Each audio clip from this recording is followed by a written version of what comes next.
Good morning, children. Here I am with the third video of Footprints Without Feet. So far, we have figured out how Griffin, despite being a genius, was a lawless person. He made a great invention through which a human body could become transparent. Although you can feel the body, but you can't see it because light passes through it. Now, Griffin could have used this invention for great advantage of humanity. Instead, what he decided to do was to become lawless and create mayhem all over the city. So we'll continue. We have read so far that he had went to Iping and decided to stay there until he would make further plans.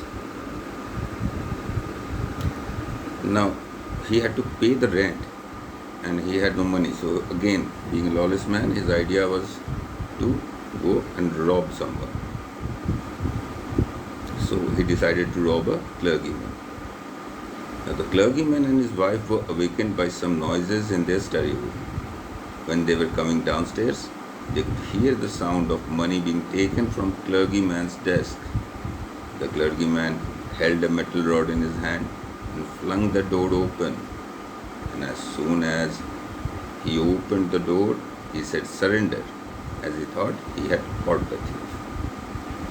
Basically, clergyman heard noises from his study, and he heard noises that some money was being taken away, and he thought he had caught the thief red-handed. So he took a metal rod with him and asked the thief to surrender. To their surprise, they couldn't see anyone. They looked under the desk, behind the curtains, and also up the chimney, but the person was nowhere to be seen. Griffin was invisible, so he wasn't seen. Yet the desk had been opened and the housekeeping money was gone. The clergyman kept on saying, "Extraordinary affair," the whole day because he was shocked by the incident. But the things that happened with Mrs. Hall's furniture were much more fascinating. Mrs. Hall and her husband woke up very early and were surprised that the door of the guest room was open. Now this man was aloof, he stayed by himself, he didn't like to interact with people, and he had been staying there for quite a period of time, and they were quite interested in knowing more about him. And Mrs. Hall, when she woke up, was surprised to find the door ajar while the guest was not there. Meanwhile, the guest was busy robbing a clergyman. And the clergyman had no idea. Money was taken right in front of him, but he couldn't see the person who had taken that, or he couldn't even find the person who had taken away the money. Usually, his room door remained closed and locked. He used to get very angry if anyone tried entering his room. It was an opportunity, and Mrs. Hall did not want to miss it. They decided to investigate.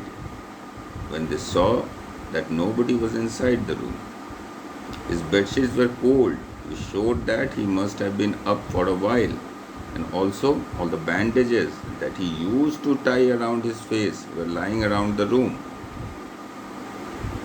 I understand that. The bed was cold, it means he had been away early in the night. And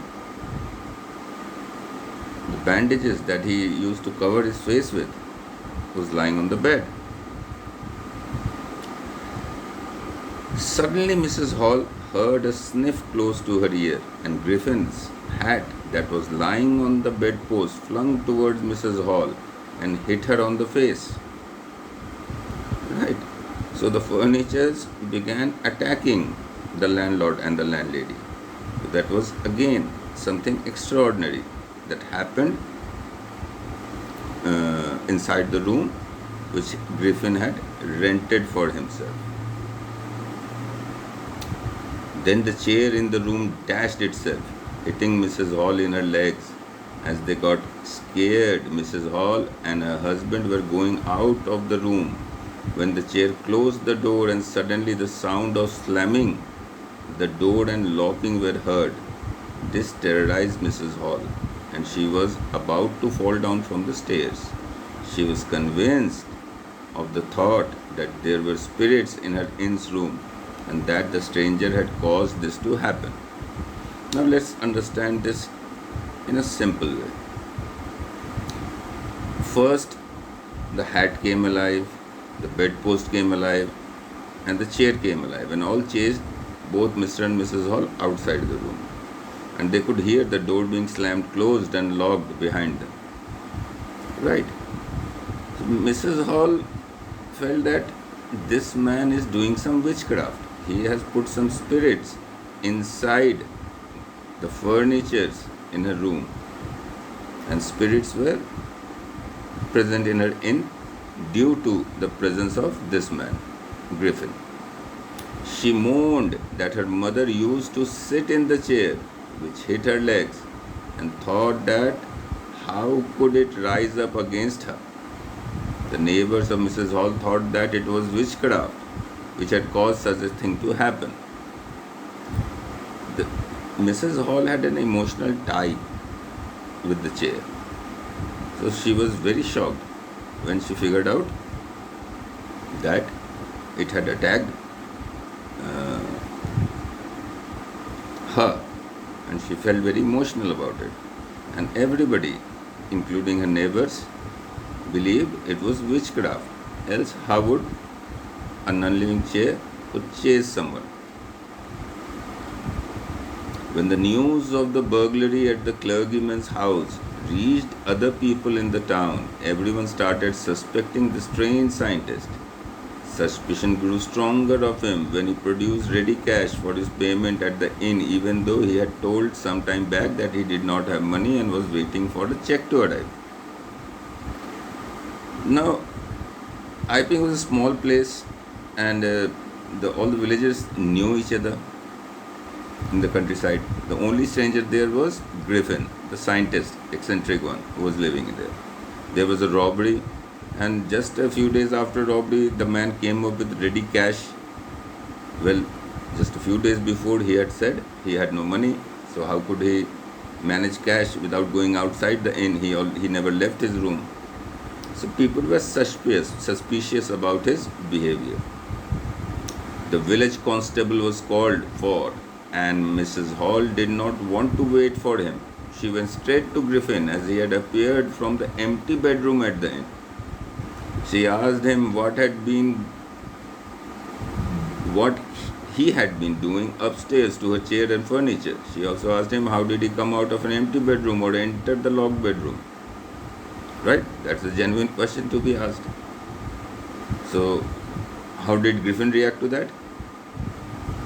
The scientist became really angry and started shouting that they don't understand who and what he was, and decided to show them the truth. He removed his bandages, whiskers, spectacles, and also his nose. It took him just a minute to do all this, and the people in the bar were horrified as they looked at a headless man. Mr. Jaffers, the constable of the village, was surprised as he saw that he had to arrest a man without any head. Now, scientist was eccentric. When he got angry, he wanted to show how powerful he was and what achievement he has made. So he decided to take off his bandages and all the other whiskers and false nose he had put in. And finally, when he did that, and there was a headless man standing in front of the entire inn, and the constable there was confused that he had to arrest a headless man. But Jaffer still wanted to do his duty, as he knew that the magistrate wanted him to arrest the person, and it did not matter that he had a head or not. As he threw away more and more of his clothes, he became more and more invisible, and finally, after giving remove his shirt, he was nowhere to be seen. And Jaffers was struggling to arrest a man who had become completely invisible. Right, that's the irony of the scenario. He was completely invisible, and Jaffers was a lawful man. He wanted to do his duty. He wanted to arrest a man. It didn't matter to him whether he was visible or invisible, but arresting an invisible man is a very difficult thing. People who tried helping Jaffers were also struggling as they were hit by blows from nowhere. As Jafar made his last attempt to catch hold of the invisible man, he was knocked unconscious by the invisible man. Everybody was shouting, "Hold him!" Repeatedly, but Griffin had set himself free from them, and nobody could understand how to catch him. The story ends here. The story ends here. And you see the interesting part of it, how a genius, being a lawless man, could cause such trouble. So I'll be back with next chapter. Till then, all of you take care. Goodbye.